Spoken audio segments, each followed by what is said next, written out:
thought that that was the gun, didn't you? Nancy, what else could I believe? The gun was sent to my home anonymously. It was the same caliber that killed Meacham, and it belonged to a woman who had every reason to want Meacham dead. It was a neat package, Draper. But in murder cases, neatness doesn't count. Well, it certainly doesn't help Winter, but you have to admit it does help somebody else. You mean Margo? And April. Yes. April was worried that she was going to lose her mother to the state prison system.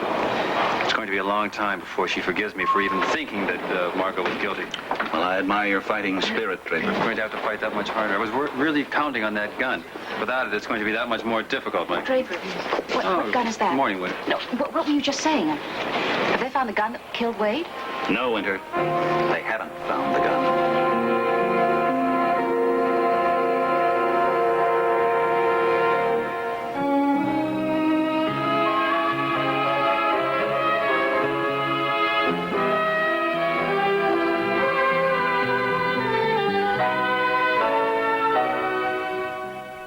Winter Austin is now being played by Stephanie Braxton. No, I haven't heard anything about the robbery. Certainly didn't see anything on TV about it. We have two news ladies right here. They ought to know. Well, I didn't know that Margot's apartment had been burglarized until April and you told me, Draper. I mean, the press hasn't gotten it. Well, I'll tell you why. The police wanted to wait until they knew more about the gun. Well, I want to know more about it. Please, Draper, come on. I have a right to know. You said the gun was Margo's? Right. It was one of the items taken from her penthouse. Then it turned up at my apartment late the same night. Who sent it to you? Nicole, we just don't know. But you did think that that was the gun. I mean, the one that killed Wade. My God, Draper, you saying that Margo's No, look, a don't suspect? quote me on that.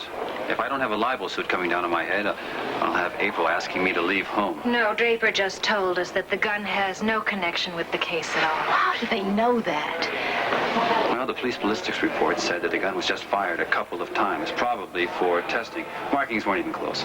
So it seems that Margo is exonerated, at least on the basis of this evidence. I see. So Margo is exonerated, which leaves me. Now, look, Winter, I don't want you to think that this is going to affect your defense. This is something that just came up out of the blue. We weren't even depending on it. What are you depending on, Draper? The truth, Winter. You know that. Truth? What, the way the Berry sisters see it? Do you think the prosecution is going to call them back to the stand? I'm sure they will. Lila Berry is listed as the first witness of the day. Draper, you haven't had a crack at her yet. No, I haven't cross-examined her yet at all. Do you think you're going to be able to break her story? She is a pretty tough old bird. Well, let's just see if I can ruffle her feathers. You won't get her to change her story. I mean, why should she? I've already admitted that I was there, that she saw me. Well, maybe Draper can prove that she didn't hear the gunshot before she saw you. Well, I'm going to prove that hearing that gunshot was just wishful thinking on her part. Really? You know, for some reason, I think the Berry sisters want to believe that Winter killed Meacham. Both of them do. Well, what sort of people would do that kind of thing? No, thanks to Nancy, we know the kind of people that they are. The facts are going to speak for themselves. But you can't afford to take it too far, Draper. A thing like this could backfire. Well, let's just wish him luck. I'm sure he knows what he's doing. Oh, yeah. He knows all right. He's trying to save my neck any way he can, even if it is halfway into the noose. Winter, don't. Sorry. I'm spoiling the party. Well, time for the fun to begin.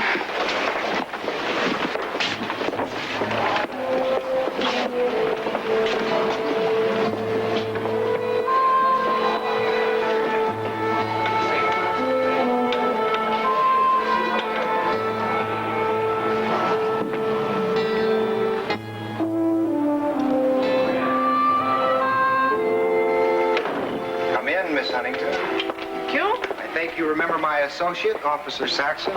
Very vaguely. Then where's your other associate? Calvin? Well, I think Calvin's out checking the local pawn shops, trying to locate some of your property. What? Tell me, Detective, you don't really expect to solve this little burglary, do you? Miss Huntington, we never expect to solve a case. We only hope to solve it, and then we do everything we can to try to make that hope a reality. You know, burglaries are difficult, Mrs. Dorn, but our safe and loft squad has an excellent record of success. Safe and loft? My, that's quaint. What about apartment and penthouse? We're hoping that some of your property turns up so we can trace it to the culprits. Oh, well, some of my property has turned up, hasn't it? And that is why I am here. Oh, yes. Here you are, Miss Huntington. Thank you. Better check it out, make sure it's the right one.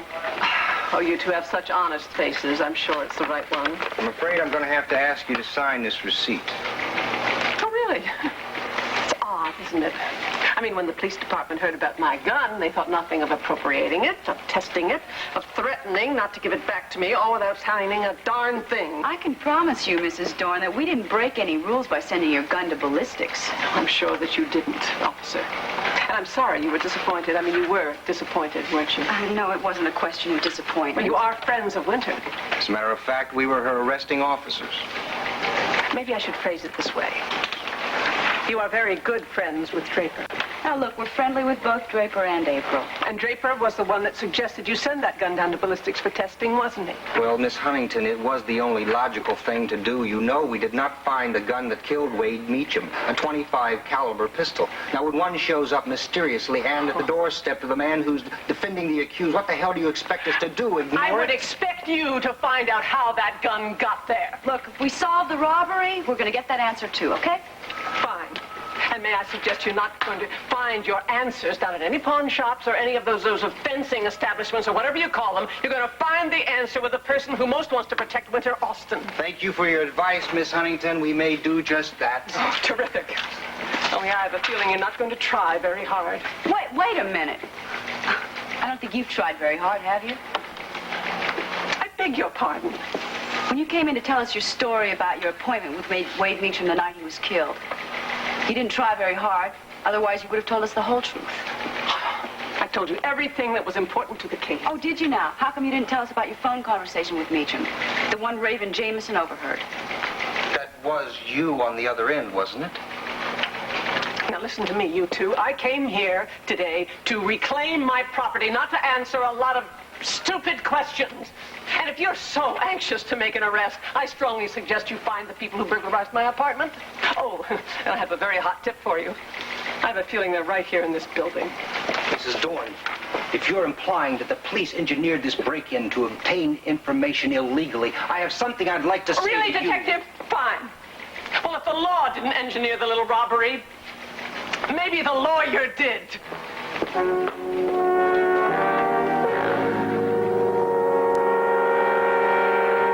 Oh, if we ought to try selling Mrs. Dorn any tickets to our policeman's ball this year. Really? What makes you think that?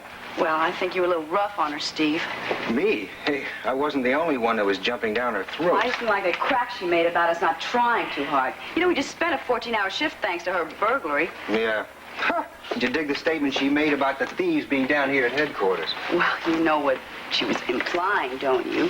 That it was her son-in-law who was behind it? Yeah, that's crazy. Even if Draper was desperate to help Winter. Well, I think he is desperate at this point. We both know damn well that Draper had nothing to do with the break-in. I just wish we had some idea who did. You know, Steve, I'm beginning to think that this was an inside job. It just went off too easily. If the lady had an insurance policy, I might have suspected her. Well, she didn't. Well, her husband sure wouldn't rob her. He doesn't need the money. All he's got to do is ask her for it, you know, but there is one thing that bothers me. That's the maid, Sarah Albright. Well, I've been checking her references all morning, and they all check out. Thing is, I mean, why would she send a gun to Draper Scott?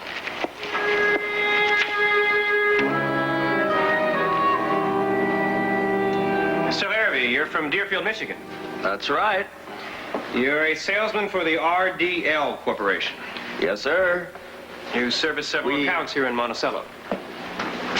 That's right. We make cookware of all types, and I sell to the Victory chain, Bennett's, places like that. When you come to town, you stay at the Monticello Arms Hotel? Almost all the time, sir. On the night of March the 2nd, you were registered in room 418? Yes. Turns out to be the room right next door to the victim, Wade Meacham. My room was to the left of Mr. Meacham's suite. Not that I knew the man, I didn't. I didn't even learn of his name till after I found out he was killed. And where were you when he was killed, Mr. Larrabee? Right next door, I guess. Your Honor, unless this witness can actually claim to have seen the murder of Wade Meacham, he can hardly be sure of his exact whereabouts. Well, according to previous testimony, Mr. Scott, the slaying certainly took place between the hours of 9 p.m. and 9 a.m. Now, if Mr. Larrabee had been in his room during all that time, he is perfectly justified in stating that he was right next door. Then kindly ask counsel to obtain that information from the witness. Please do so, Mr. Nelson. All right. Were you in your room during those hours? No, sir, I was not. I was in my room from about 8 p.m. to 5:30 the next morning. You checked out of your room at 5:30 a.m. 5:35, to be exact, sir. I'm a pretty exact fellow myself, sir. Oh, good. Maybe you can be exact about the time you heard the gunshot right next Objection, door. Your Honor. The witness is being asked to characterize a sound as being a gunshot. I'll gladly rephrase the question, Your Honor. Mr. Larrabee, could you please tell us the time when you heard a sound which might have been characterized as a gunshot? It was about 2 minutes past 9 p.m. About? Not exactly? No, sir, not exactly. But it couldn't have been more than 2 or 3 minutes past 9 p.m. because I was in bed watching TV. There was an award show on, Star of the Future. It starts at 9 p.m. They started the first commercial when I heard this sound. And what kind of sound was that? Oh, it's very loud, an explosion. Thank you, Mr. Larrabee. I have no further questions, Your Honor. Mr. Scott, do you wish to cross-examine? Yes, Your Honor, I do. Mr. Larrabee, when you first gave your statement to the police, you said the sound might have been that of a car backfiring. Is that correct? Yes, I might have said that. You don't expect to hear gunshots in a hotel, certainly not the Monticello Arms. But suddenly you're characterizing the sound as a loud explosion. Now, is that because you've heard the word gunshot used so frequently? Well, now that I think of it, that's just what it did sound like. I mean, there was a terrible explosion right behind me, and you could find a gun next door, but I doubt you'd find an automobile.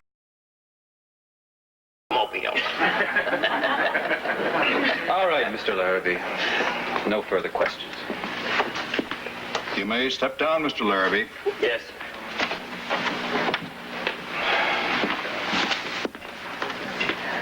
Now, does the prosecution wish to call another witness? Yes, Your Honor, we do. At this time, the prosecution would like to recall Miss Lila Berry.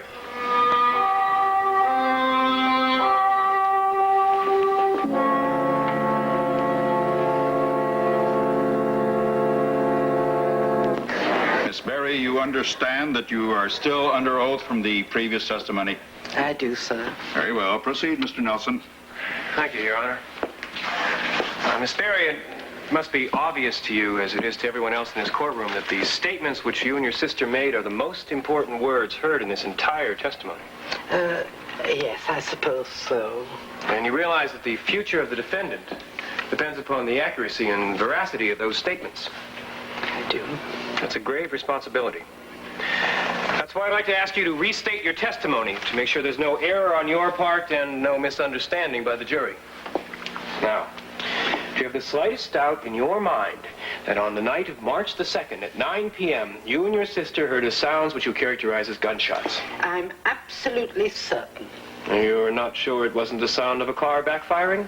Well, as the gentleman said before, you don't have an automobile backfiring in a room. Objection, Your Honor. I don't feel that the witness should be permitted to quote another witness.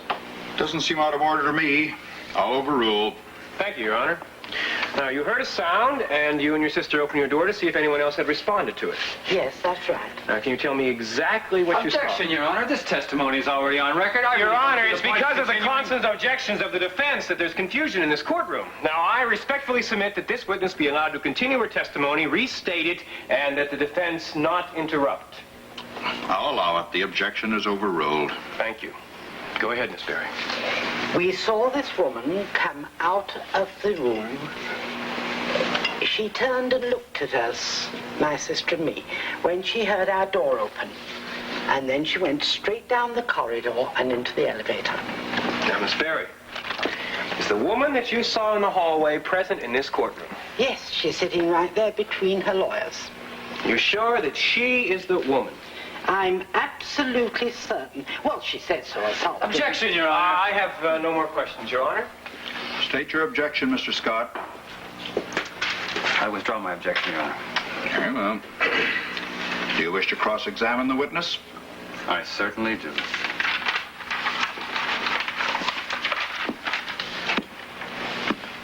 Miss Barry, did you ever see the defendant before she came out of Wade Meacham's door that night? Yes, I did. Where did you see her? The same place. What? You heard me. I said the same place. Only this time she was going in the door, not out of it. When was this? Oh, forget now, but possibly a couple of months ago. Miss Barry, did you make it a habit to check up on all of Wade Meacham's visitors? You couldn't help but see the women coming and going in that room. Miss Barry, what kind of women were they? Oh, I should have thought that was obvious. Well, I'd appreciate hearing what you think. You're not going to make me say naughty words, young man. Is it accurate, then, in your opinion, to say that these women were women of easy virtue, loose women? You said it. I didn't. But that's what you and your sister thought of the defendant, wasn't it? Objection, Your Honor. The witness is being led.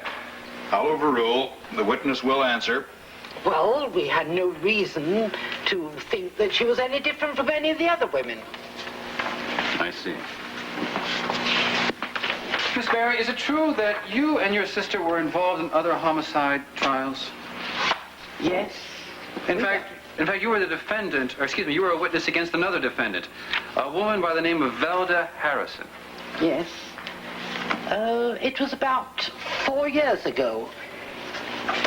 She pushed her husband under a train. Can you imagine? They were standing on the platform. My sister and I were there too.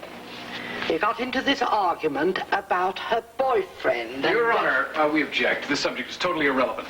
Mr. Scott, can you show a connection? Your Honor, I beg the court's indulgence.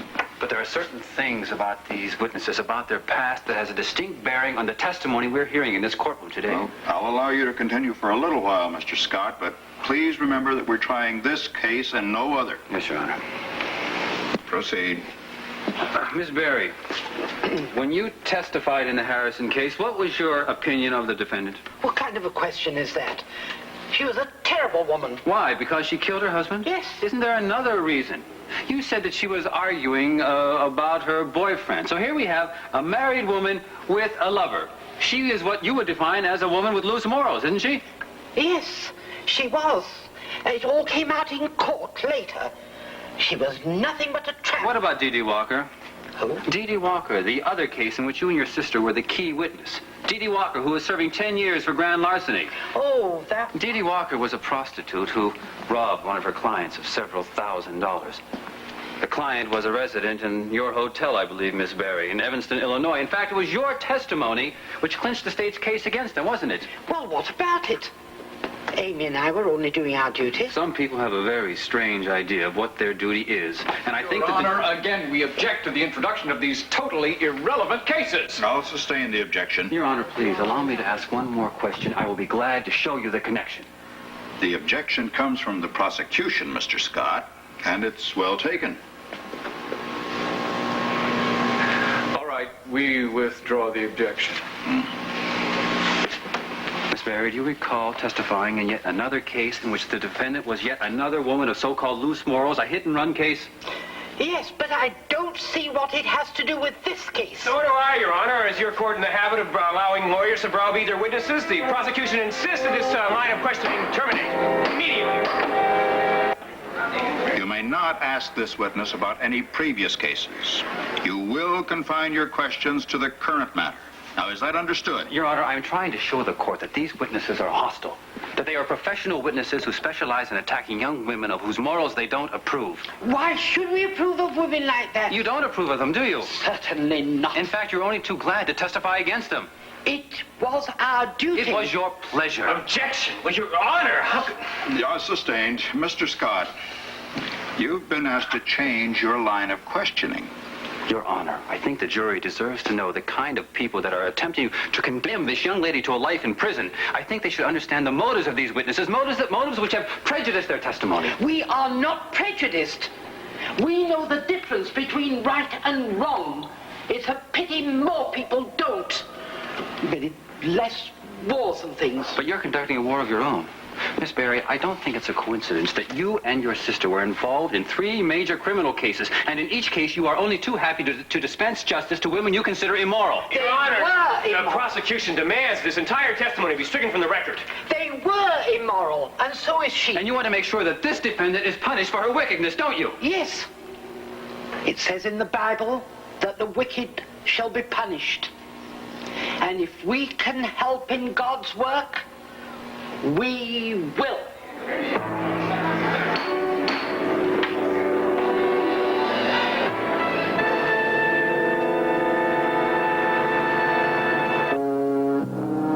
Seems as though a harmony is hard to find. Always on our mind. Frustrated days pass without sight. The edge of night.